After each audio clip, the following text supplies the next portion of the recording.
Je suis docteur Gédéon Samba, directeur du programme national santé mentale de la République démocratique du Congo. Il nous a été demandé par l'OMS Afrique, à travers ce webinaire, de présenter les expériences passées et actuelles de la République démocratique du Congo en matière d'intégration de santé mentale et soutien psychosocial dans la préparation et réponse aux urgences, parler un peu des efforts actuels et des perspectives à venir. S'agissant d'abord du contexte, la République démocratique du Congo, c'est un pays qui a traversé et qui continue à traverser plusieurs crises. Il y a eu des urgences sanitaires liées aux épidémies d'Ebola, plus d'une dizaine d'épidémies d'Ebola au pays. Il y a des épidémies récurrentes de choléra le long du fleuve Congo. Il y a des épidémies comme de Mpox en cours. Depuis quelques mois, nous avons 3 épidémies au pays. Il y a une épidémie de choléra dans la partie sud-est vers Tanganyika. Il y a l'épidémie de Mpox qui a atteint plus de la moitié des provinces du pays. Et récemment, l'épidémie d'Ebola à Boulapé, qui est une zone située dans les Kasaï, au centre même du pays. À ce jour, une grande équipe dirigée par le ministre de la Santé lui-même est sur terrain pour renforcer les acteurs des urgences, les sensibiliser par rapport à la réponse. Depuis les années 2000, la République démocratique du Congo a commencé à développer, sous forme d'un sous-pilier, le volet santé mentale et soutien psychosocial, mais dans l'appellation ancienne prise en charge psychosociale. Je dois d'abord rappeler que la République démocratique du Congo est parmi les premiers pays en Afrique à avoir créé un programme national de santé mentale.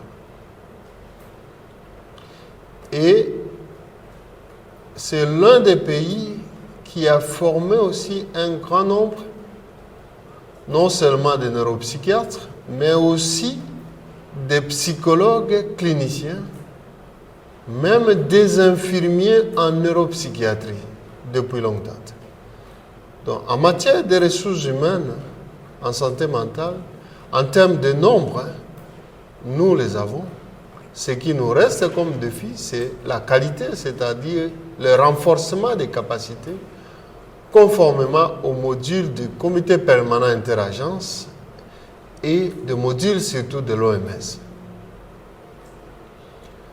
Dans chaque épidémie, surtout pour le cas de maladies à virus Ebola, et puis le Mpox, nous nous organisons à répondre aussi par rapport aux sous-piliers prise en charge psychosociale et santé mentale.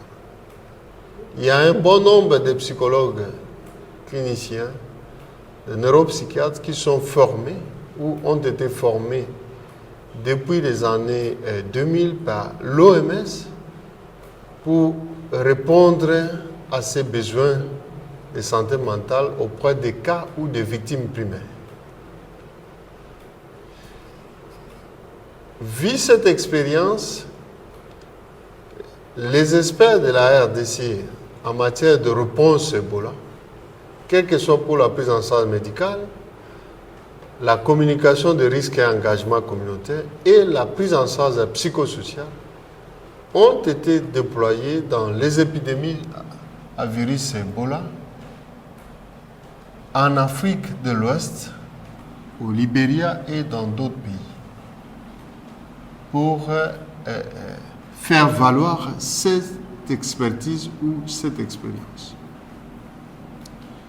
Il y a eu des évolutions, même en matière de réponse aux violences sexuelles au pays. Le pilier prise en charge psychosociale et santé mentale a été bien organisé. Pour y répondre, depuis les années 2012, il y a eu un protocole de prise en charge psychosociale et santé mentale en faveur des victimes de violences sexuelles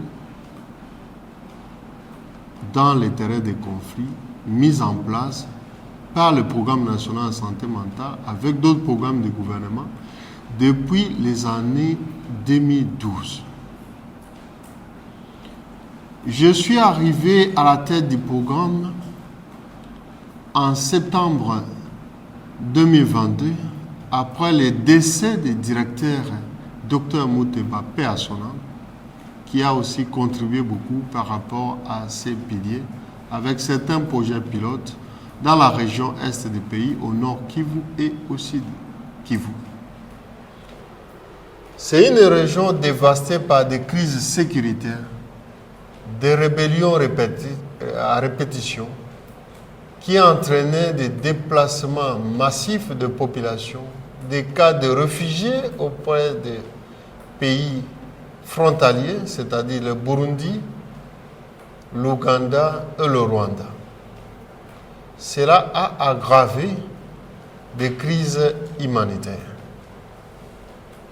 Ça fait près de 3 décennies de crises humanitaires intenses en République démocratique du Congo, surtout en sa partie est. Nous avons eu des coordinations provinciales ou régionales de santé mentale très dynamiques à l'est du pays, qui ont eu à intégrer depuis les années 2010 la prise en charge psychosociale et santé mentale dans la réponse aux situations d'urgence. Il y a eu quelques protocoles aussi élaborés, quelques outils mis à disposition et quelques formations assurées. En termes de difficultés rencontrées, c'était juste le problème des documents de politique et de stratégie qui sont presque anciens, un peu obsolètes et qui ne reprenaient pas en compte le développement de la prise en charge psychosociale et santé mentale dans les situations d'urgence. À notre arrivée à la tête du programme, nous nous sommes mis à mobiliser les ressources, d'abord humaines, autour d'une vision stratégique axée sur le repositionnement de santé mentale et soutien psychosocial au pays. Parce que nous étions bien partis depuis les années 2001 à 2005, la RDC était l'un des premiers pays en Afrique à avoir créé un programme national de santé mentale depuis 2001. Ce qui a valu même au professeur Mampuza le titre de président de la Société africaine de santé mentale pendant 6 ans.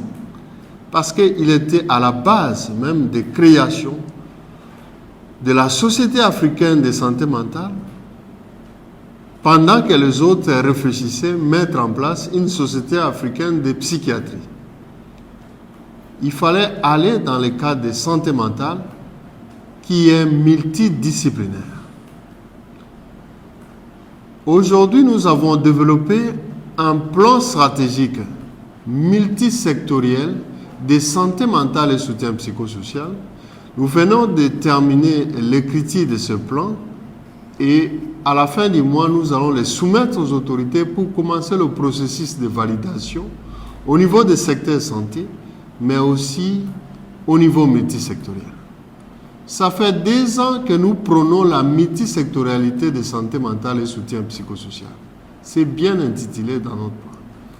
Et dans ce plan-là, la question de préparation, de l'intégration de santé mentale à la préparation et réponse aux situations d'urgence tant sanitaires, sécuritaires et humanitaires sont prises en compte.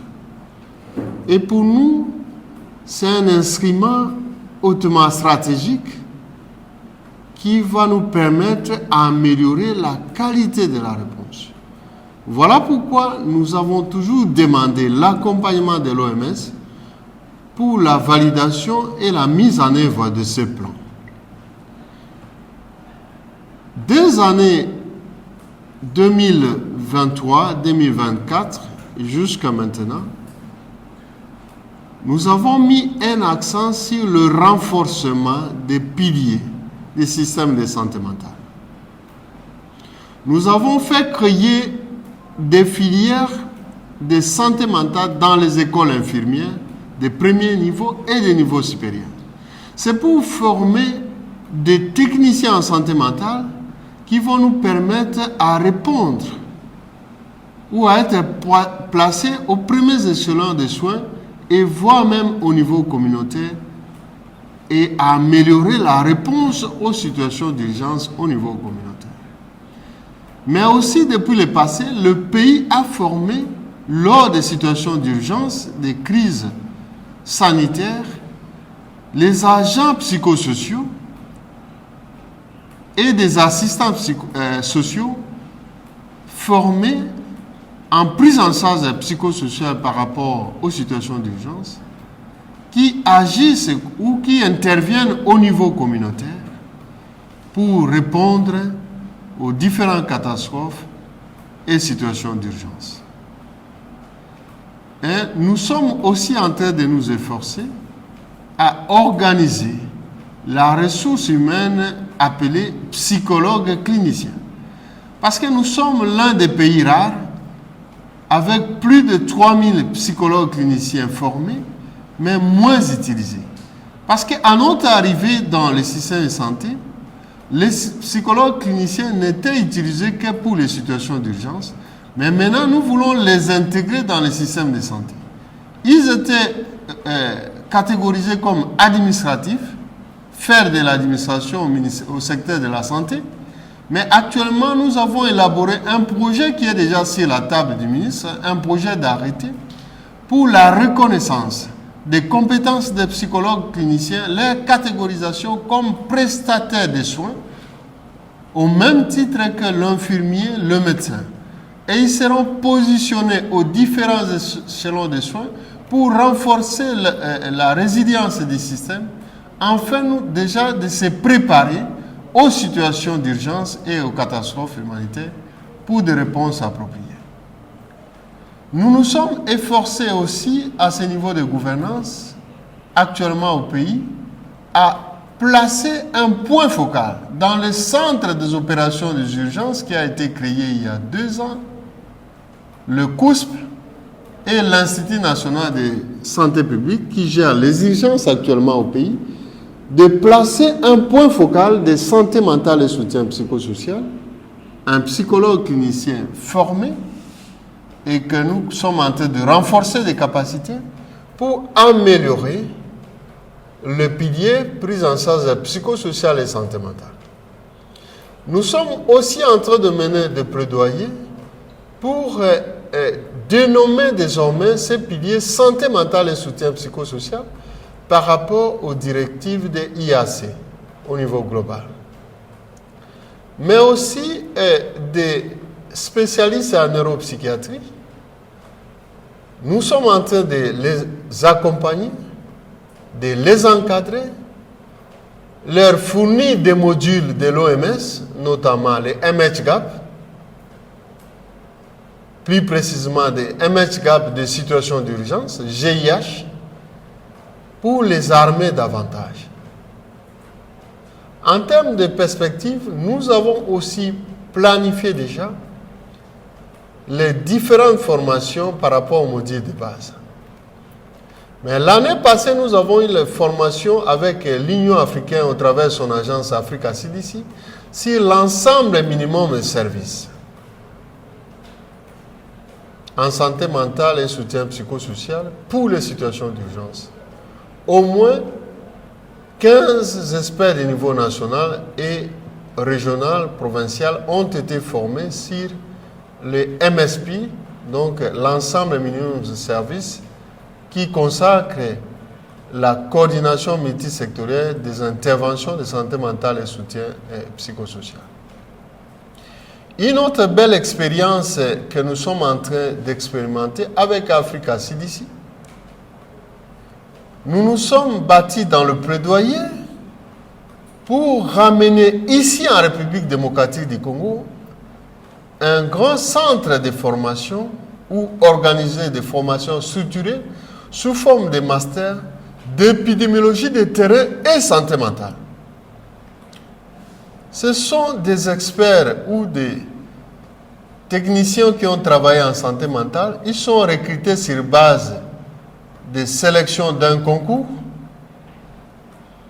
par AFNET, les réseaux africains d'épidémiologie de terrain, Africa CDC et l'école de santé publique de Kinshasa, sélectionnés, dotés de bourses pour 2 formations de master en épidémiologie de terrain.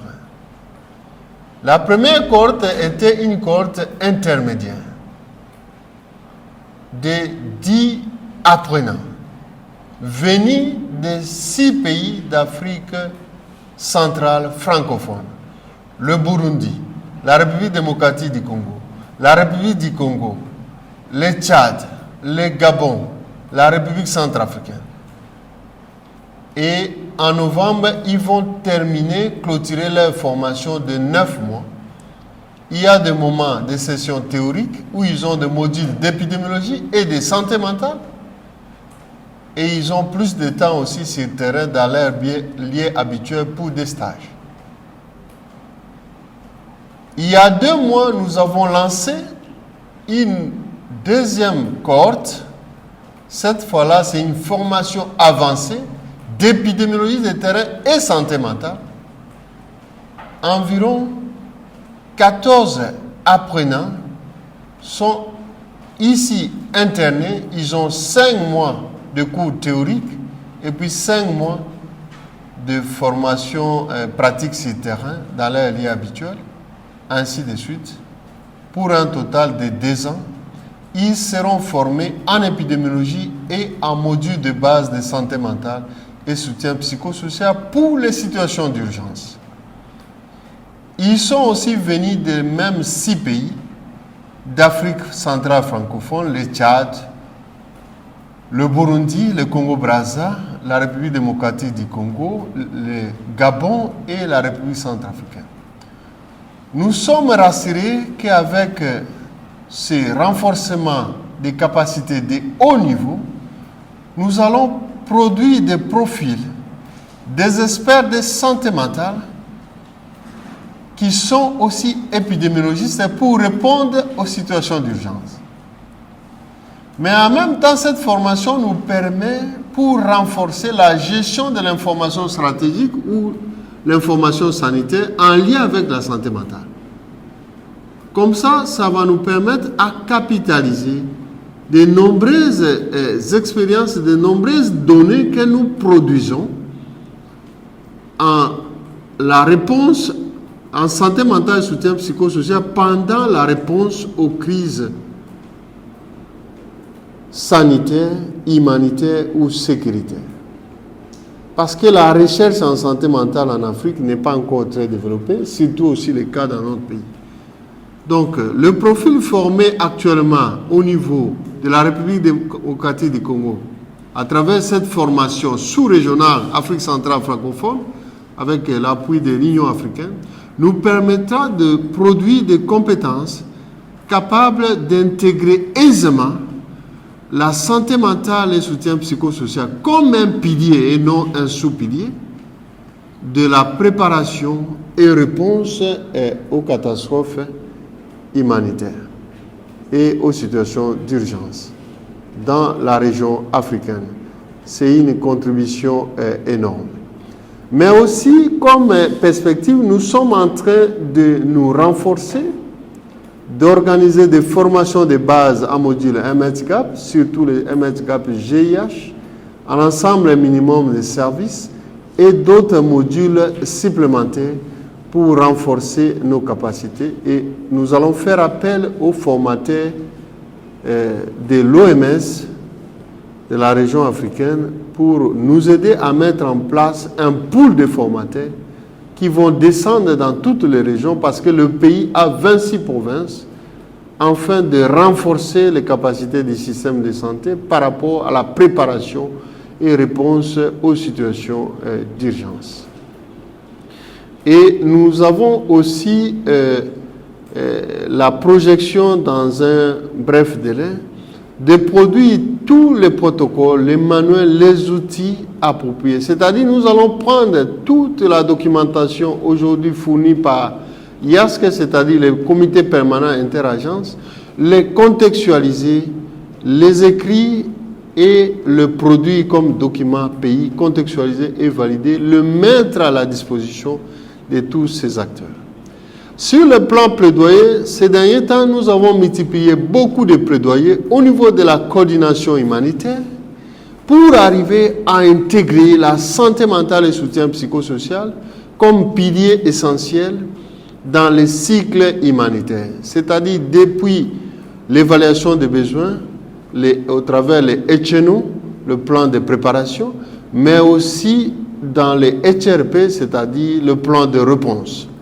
Et nous avons reçu l'attention du coordonnateur humanitaire au niveau national de la RDC, qui nous a assuré son accompagnement et de OCHA, de OMS, de toutes les agences impliquées dans les situations d'urgence pour arriver à intégrer la santé mentale comme question transversale à tous les clusters, santé, protection, abri, sécurité alimentaire. Parce que nous avons réussi même à intégrer la santé mentale dans le protocole de prévention et prise en charge des malnutrition. Mais aussi en ajout, la RDC venait d'écrire la stratégie nationale de l'éducation en situation d'urgence compte tenu de la crise à l'est du pays. Et la santé mentale et le soutien psychosocial a été bien positionné avec l'UNESCO et UNICEF Éducation dans cette stratégie d'éducation en situation d'urgence. Voilà en bref nos efforts et nos perspectives parce que nous passons dans la multisectorialité de santé mentale et soutien psychosocial, mais avec un accent particulier en santé mentale et soutien psychosocial pour les préparations et réponses aux urgences. Dans les questions de paix aussi, dans le programme de Peace Building, nous venons d'intégrer la santé mentale et nous avons un projet pilote dans la province de Tanganyika intitulé Santé mentale et soutien psychosocial pour la paix par rapport aux zones en conflit. J'ai dit et je vous remercie et bonne célébration de la Journée mondiale de santé mentale en Afrique. On a fait combien de minutes ?